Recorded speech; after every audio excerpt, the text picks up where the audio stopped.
Hello YouTube. Well, this is Mini Back. Let me get this in focus. Here is, I just made a video this morning about this, but here is the Burring Horror already completed. I just really enjoy these Vallejo paints, guys. They were easy to detail with. They dry pretty decent, and I've been non-stop on this since I put my kids on the bus this morning. See if I can't get in here on this. It's did a lot of dry brushing, just watching some of the other guys that do the figures and stuff. Try to dry brush some details to it. And you can see where it's highlighted some of the skins and stuff. These Vallejo paints, man, they worked very well. Maybe one or two coats a piece. That was easy for me to detail and everything.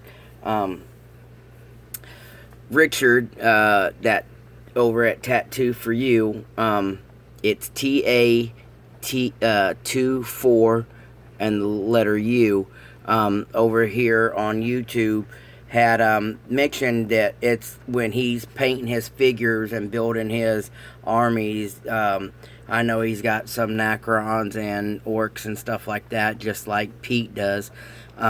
He likes to include a backstory. It helps him do his painting, helps him focus on where he's going. For me, my thought would be this right here would be like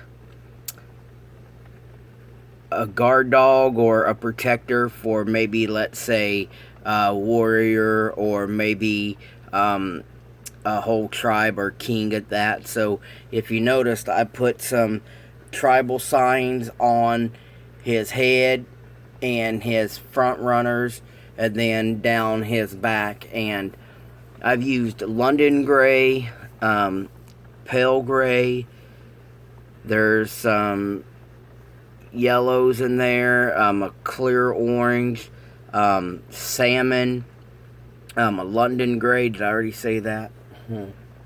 I just got a whole mix of colors in there, trying to get it detailed up.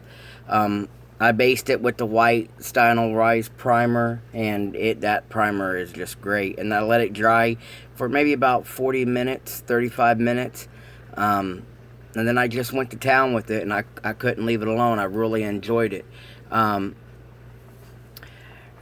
don't want to weather this one. I did some highlights, did a lot of dry brushing, like I've seen Gilbert do, Red Dragon Model Works, like I seen Red Dragon do, and some stuff like that. So I just, it's my first try. It's my first try really doing it. I really did enjoy the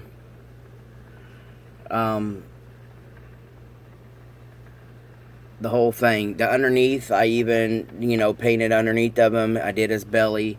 That don't have the protection, so I kind of do it like, maybe like a snake belly, or dragon, a snake belly, or an alligator, or something like that, where it's a different color because it don't have all the protection. So I did that.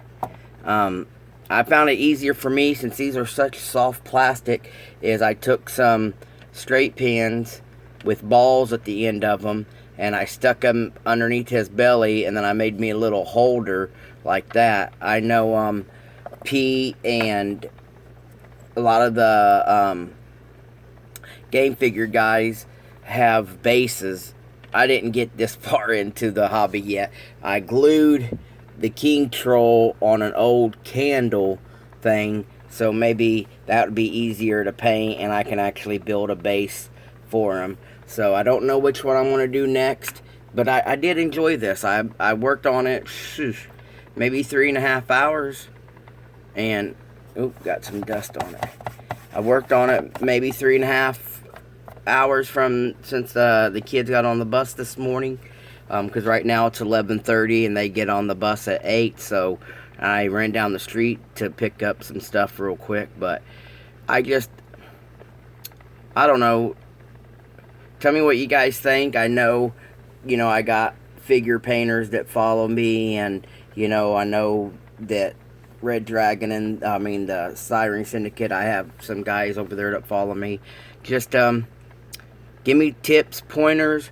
What did you see that I should have changed, or that I could have done better? The eyeballs were really fun. I don't know why. All it is yellow and black, but once I did those eyeballs, man, his face really, really popped. And I took some red and I dry brushed the front part of his jaws like he was, devouring some kind of flesh. I have a darker red. I might decide to put a darker red on there to make it look more like a dry blood. The spike on his tail, I put gunmetal just like it was a sheer piece of unbreakable, part of his tail. His claws I did beige just because I wanted to, I don't know, give it a different appeal. But to me, I'm thinking that spike at the tail would just be so hard. It would penetrate big boulders. Say somebody was blocked into a cave. I'm thinking, this era stuff would be a lot of stone, a lot of primitive stuff, So I'm thinking his tail would be hard enough to penetrate, say, another type of animal's armor, or a big stone door or something like that, And I just had fun with it. I was bound by no limitations. I could do whatever I wanted to, and I really enjoyed that. I might make this guy here, I might try to do him in somewhat the same colors. See how he's pointing, and maybe he's telling the boar, get that way, or something. So I'm gonna look. I picked me up some leather colors because I want to use them on my cars, but I also, he's got this belt, he's got a satchel on the back, he's got all the handle stuff. But I probably won't touch another one for the day, and tomorrow I'm pretty busy. But I enjoyed this. So thanks for all the encouragement, everybody. This would be, I'd really have to say this is out of the box for me. I built an airplane before, but I could still wire and detail that. I was still building me a model.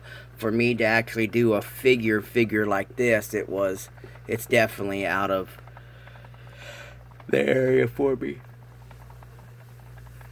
So, thank you guys. This is Minnie, and I'm out. Thanks,